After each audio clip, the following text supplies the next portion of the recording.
Definitely. That's fun. So, like I mentioned, you're around the music all the time. You're obviously a sports fan. Um, we always hear all the time athletes and creators, like art creators, actors, artists, all that type of stuff, always say they kind of want to be each other. And one thing that we find is if you go to events, you hear a lot of songs all the time. If it's at baseball, you're constantly hearing different little jingles. Basketball, football, there's always, fight songs, songs for defense, songs for offense. Are there songs that you hear at times when you're watching games, or any famous songs that you know of that when you're watching, you hear that song and you're just like, hey, I play that song all the time? And whether or not there's a story behind those songs that you might know of that we might not. Yeah, it's a good question. Actually, there's a twofold answer to that question. Of what they do on lots of, especially football, is they have a thing called bumper music, and that's not in the stadium. That's coming into, usually leaving, going into the commercials. Okay. You'll hear, you'll hear the music for, let's say, Fox or whatever it is. I know Fox does a lot of it, and they end up playing this bumper music that you hear. And that's interesting, too, because some of the music they use, very contemporary, very new, and not always a big hit. In some cases it is.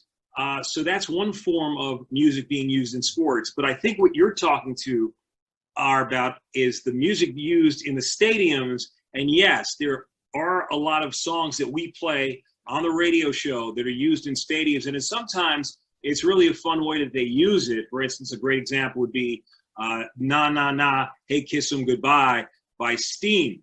And when a team, let's say it would happen, I know you're a Jets fan, at least I think you are. We don't play it often. We get it played to us all the time when we're anywhere else. Yeah. I was going to say my condolences. I feel sorry. I'm from New York, so I understand being a Jets fan. I'm not one, but I can't be upset with the fact that you're a Jets fan. Well, let's say, for instance, you were beating, which may happen this year. I don't know. They just got Cam Newton. Don't say the Patriots. They just got Cam Newton. I don't know. Well, let's just say that you were beating a team. Let's not say the Patriots, the Bills, Dolphins, 35-5. Okay. That song is usually played as Kiss 'Em Goodbye, Steam. Now, the interesting thing about that is it was never intended to be a sports anthem. So that's one example. The most obvious example I think everybody knows is Queen, We Will Rock You. Yeah. I don't think that was meant to be a sports anthem either. But there are funny ones, too, like the Kinks did a song called Tired of Waiting.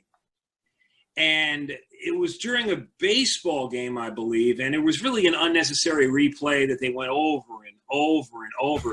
And they kind of, DJ was very, very funny and kind of just stuck that in, Tired of Waiting for You by the Kinks. And if you have never heard it, I suggest you Google it and check it out. So that was a kind of an interesting way to incorporate that into a baseball game. And again, a lot of the music that we do play does connect into sports.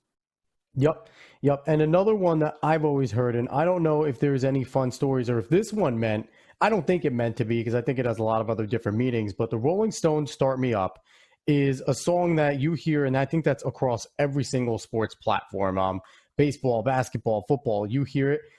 When I listen to the lyrics of Start Me Up, I don't think it was meant to be for sports. Do you have anything contradictory to that? Did they write that thinking that it could be a sports anthem? No, yeah, it wasn't meant for sports. But the great thing is watching a kickoff on, football, and especially if you're at the stadium. Yeah. And to hear the beginning riff of Start Me Up. Yep. That's one of the best sounds in a stadium that you could have, that song by the Rolling Stones. But no, it wasn't intended to be a sports anthem. I don't think Mick Jagger or Keith Richards had that in mind when it was written. But what a great one it is, Alex, and that's a great example of a sports anthem. I'll give you one more. Yep. Steve Miller Band. A lot of people don't even know this. We do a thing on our show called Sample the Samples, and it's something I came up with many years before I started here in the Hudson Valley. I started noticing that the 90s hip-hop. Are you into 90s hip-hop by any chance? I'm not sure. I grew up listening to 90s hip-hop, so yeah. Okay. Well, one thing that made the 90s hip-hop so good, and a lot of people don't even know this, and some do, is that it took 70s music, 70s R&B mostly, some Doobie Brothers, and it took some of the great music of the 70s. I don't think we'll ever have music as good as the 70s ever again. I can be wrong. But what the 90s did is that they took some of those excerpts and played them. They're called samples. Yep. The originals are the 70s music. So we do a thing called Sample the Samples. Well, there's a song by the Steve Miller Band called Jungle Love. And at the beginning, there's a laser. And I mean, I don't know if you get a chance to maybe incorporate that later on, but I'm not sure. But anyway, that laser is used, I believe it's the LA Lakers every time they score a three. I'm not sure, but I've heard it from the Lakers. I might have even heard it from the Yankees. I know when they cross the plate, they play that like alarm clock thing. Mm-hmm. But they're that little laser from the Steve Miller Band's Jungle Love right at the beginning is used so much. And that's a great example of a song connected to sports. I mean, it's almost undeniable right there. That's the big one right there. That's my summation right there. That's an amazing one where they take the Steve Miller Band. I mean, I couldn't only believe that was not the intention of Jungle Love. As a matter of fact, Jungle Love, from what I know of, was an innuendo song at the time. Very, very, very sexual. It really had nothing to do with sports, not as far as I know. The way it sounds, it sure as heck doesn't. But, we'd like to maybe believe it does. Us sports fans, let's just keep going with that. And it's funny you talk about the samples and people sampling that different generation because they're going a little bit of pop culture here. I don't know if you've ever looked into maybe Kanye West, because Kanye West samples so many songs. He's been famous for sampling Otis Redding constantly. So I feel like I might have given you a suggestion for sample to sample, looking at Kanye West samples, because he is famous from pulling back from old Motown songs. So that could be. He's really actually no, I am familiar with Kanye West. Kanye West is probably the next P. Diddy. He does it so well. Kanye West took a song recently, Faded, and he took a group called Hard Drive, and the riff. I remember being in the clubs, and this I'm going to date myself, but I don't mind. I'm old anyway. Deep inside, it said that. Well, I worked at a station called WBLS in New York, and WBLS is still on the radio at 107.5. It's the Heritage R&B station. Has been in New York a long time. And when I was there, I spent a lot of years there. And it was very cool. Got a chance to do clubs live. Okay. And one of the big club records was it was Hard Drive. I believe the song was called Deep Inside. Could be wrong. Yep. But Kanye West took that song. He combined Rare Earth. We play Rare Earth here. And there was another song he took, and it came as called Faded. If anybody wants to Google that, you probably know it. I believe it's called Faded. And it's a Kanye song. Kanye has an ability to hear it and play what I call great samples. And unfortunately, we don't have that many great ears and producers in this generation. I don't consider Kanye West of this immediate generation. He's a little more back, I think, the early 2000s. Is that fair? Yeah, he did a lot of Jay-Z's albums, and Jay-Z was more early 2000s, late 90s. Well, I remember Jay-Z in the 90s, but he was trying to get a sandwich back in those days. And nowadays, he beat up at WBLS, and nobody knew who he was. And, look at the guy. I mean, I can only say great things about – I'm a fan anyway. I'm a big fan. I'm a Justin Timberlake fan, and who would have ever thought I would have said that? In the 90s, I was doing radio, and I'm going to be totally – it's not that I don't think they were – I don't think they were cool. I just didn't love NSYNC. I didn't love them.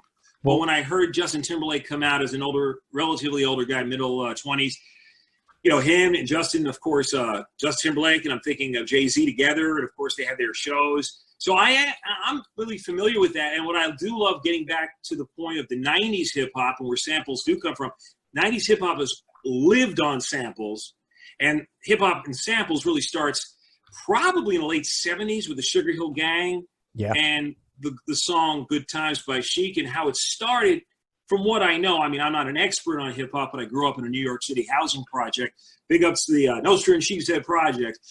Those guys that I was hanging out with back in the day were just trying to find good music, R&B music, whether it be Temptations, OJ's, Ohio Players, and then rap to the beats. They were trying to get the lyric-free version. Yeah. So the idea of hip-hop is to sample. That was the whole intention of it.